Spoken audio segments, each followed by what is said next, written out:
And earlier I spoke with Australia's Trade Commissioner in Abu Dhabi, Elizabeth Gordon, who has just embarked on a 2-week mission to foster Australian exports to the region. Elizabeth Gordon, welcome to the programme. Thank you, Tiki. Now, the phrase sovereign risk comes to mind when we talk about the Middle East. I'm thinking of Libya, Syria, obviously the Yemen. How are the big markets like Saudi Arabia and the UAE affected?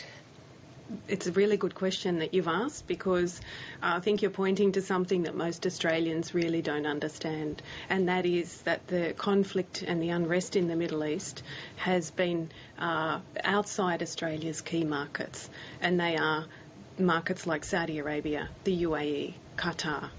So there's not a feeling of a sort of domino effect that this could create tensions in our big markets? No, living there, I think my own personal sense of personal security is very, I'm very calm and comfortable living there, and most Australians in the market feel the same way.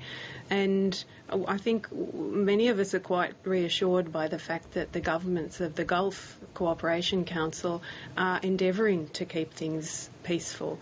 So what are you telling exporters who have, until this great Arab Spring uprising, had markets in those areas which are now very difficult?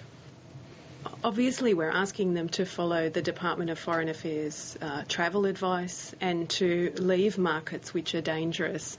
We can provide advice to them about which alternative countries they might use as a base to keep their businesses running, if possible, during the crisis.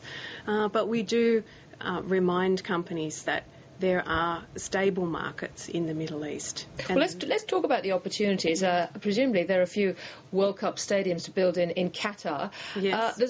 Is there, though, a lot to come from the rebuild after some of the carnage that's been happening from an infrastructure point of view? I expect there will be, but I'm sure that there will be a period of time, a period of uncertainty. So I guess it's a wait and see. We've got to take a wait-and-see approach to that. Mm-hmm. And we've also got to bear in mind people's stability, people's safety as the region returns. Infrastructure has been very much your focus for Middle East, North Africa, MENA. Yes. Railways. Apparently there's a very, very big story in this area about railways. Absolutely. The Middle East, or the Gulf in particular, has a small amount of railway in Saudi Arabia. But there is railway being built all around the Gulf region, and it's starting now. The freight railway line will run for 2,200 kilometres, and there's expected to be about $60 billion invested in that railway line. We must have some experience in building desert railways, don't we? We are the world leaders in desert rail, and so we're encouraging Australian companies to come and have a look at the opportunities there. We've run 2 trade delegations. In fact, the second delegation was just 2 or 3 weeks ago, and we're encouraging companies with expertise in heavy haul rail, in systems, even in recruitment and training of rail Big personnel. And small companies? Big and small companies, yes. And in fact, Australia has a lot of niche capability. Small companies doing great things in rail, and it's exactly what the Middle East is looking for.